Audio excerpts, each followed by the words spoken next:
ఆగుదేవరాయ, విగ్రహ ప్రతిష్టాపనకు పూనుకొన్నాక విగ్రహం నేలను తాకిన దివ్య క్షణాల్లో యథాస్థానానికి చేరకపోయినా నీ ఆయు పరిమాణంలో విగ్రహ ప్రతిష్టాపన చేసే అవకాశం లేదు.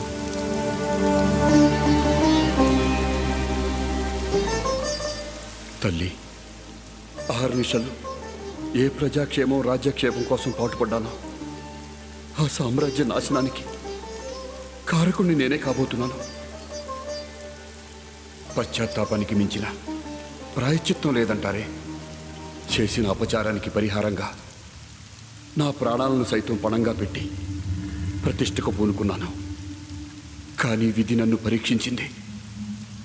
ఏది ఏమైనాను పాప పరిహారం చేయటమే నా కర్తవ్యం. నిరతము నిరంతరము దైవచిత్తుడునై ప్రజాక్షేమాన్ని కాంక్షించిన వాడినై ధర్మబద్ధుడనై పరిపాలన సాగించిన వాడినైన నాకు మరి యొక్క అవకాశం తల్లి. ఈ దేవరాయల ఉనికిని కాలం తనలో కలిపేసుకున్నాను. నేటి ఈ గతిని చరిత్ర తన గర్భంలో దాచుకున్నాను. లోక మనుగడకు కారకులైన ఆ సూర్యచంద్రుల సాక్షి, పంచభూతముల సాక్షి, అష్టదిక్పాలకుల సాక్షిగా ప్రతిజ్ఞ చేయుచున్నాను. నీ ఆశీర్వాద బలంతో సంకల్పమే శక్తిగా నా ఆత్మకు రక్షగా నిలిపి ఎన్ని వత్సరములైనను నిరీక్షించదా. కాలధర్మాన్ని అధిగమించి దివి నుండి భువికి దిగివచ్చి నీ విగ్రహ ప్రతిష్టాపన గావించదా. నా తప్పును మన్నించి ఈ సామ్రాజ్య రక్షిణివై నా ప్రజలను రక్షించు తల్లి. నా సంకల్పానికి శక్తినిచ్చి ఆశీర్వదించు తల్లి, ఆశీర్వదించు.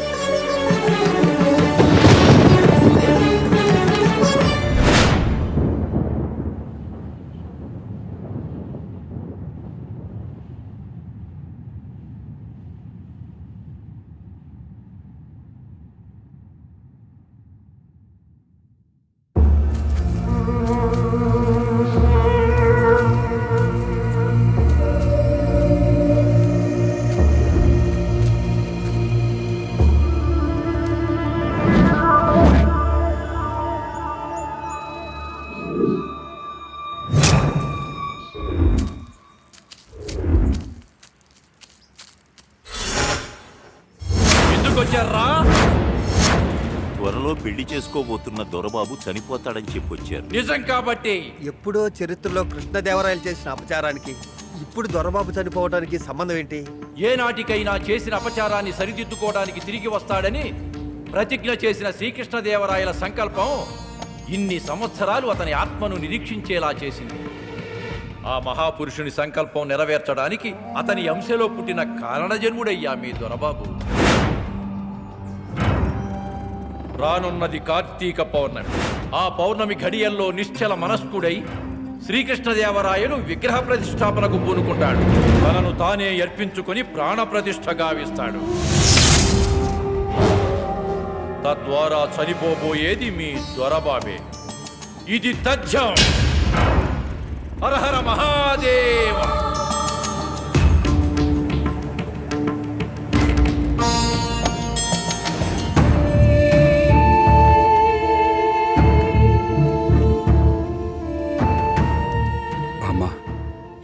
ఎందుకే బాధపడతావు? నేను చచ్చిపోతానన్నా. చరిత్రలో గొప్పవాళ్లకు సహాయం చేసే అవకాశం చాలా కొద్దిమందికే వస్తుంది. కానీ చరిత్ర పురుషుడికే సహాయం చేసే అవకాశం నాకు మాత్రమే వచ్చింది. బాధపడకే.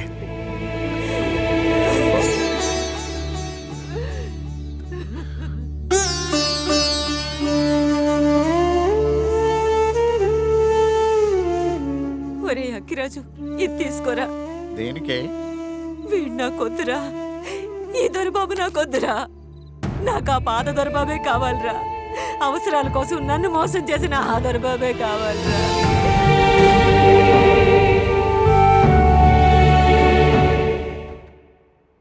మనం కూల్చేద్దాం అనుకున్న ఆ గుళ్ళో ఆ దొరబాబు గాడు విగ్రహం ప్రతిష్టాపిస్తాడంటండి. అలా చేస్తే వాడు చస్తాడని ఓ సాధువు చెప్పిందంట. అవునా? అయినా నాలాంటి మంచి మనిషిని బాధ పెడితే దేవుడు ఊరుకుంటాడా? అందుకే తీసుకెళ్ళిపోతున్నాడు అనుకుంటా. నువ్వు శత్రువు దత్తనాడంటే ఆ మాత్రం ఆనందం ఉండాలి మరి. గుళ్ళో విగ్రహ ప్రతిష్టాపన జరిగితే దొరబాబు చస్తాడో లేదో గ్యారంటీ లేదు కానీ మీరు ఫ్యాక్టరీ గురించి మాత్రం మర్చిపోవాలి. రోడ్డు పక్కన రాయికి బొట్టు పెడితే దేవుడైన ఆ రాయి చుట్టూ తిరిగే జనం గుళ్ళో విగ్రహం పెడితే ఊరుకుంటారా? దాన్నో పుణ్యక్షేత్రం చేస్తారు. ఆ తర్వాత మీరు లైన్లో నిలబడి తలనీలాలు సమర్పించుకోవడం తప్ప ఏమీ చేయలేరు. సంపు లేకపోతే సావు.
ఆగు దేవరాయ,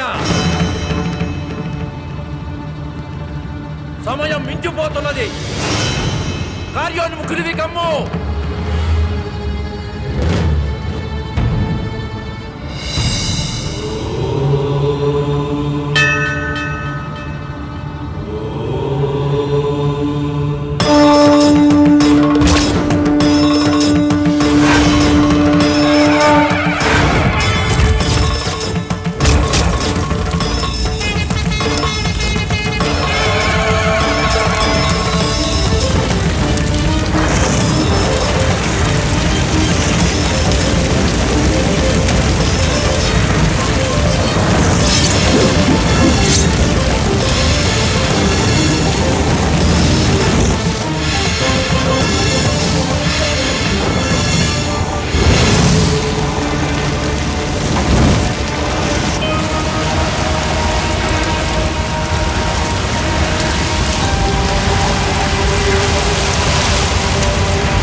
రాయిల వారి కంటే గొప్ప భక్తుడు అమ్మవారికి ఎవరుంటారు సార్? అందుకే తనని తనలో ఐక్యం చేసుకుంది. కథ కల్పితమైన కనెక్షన్ మాత్రం బాగా పెట్టావయ్యా. మరి దొరబాబు? ఊరందరూ కటౌట్లు పెట్టారు సార్. అంత మంచోడైపోయాడు సార్ దొరబాబు.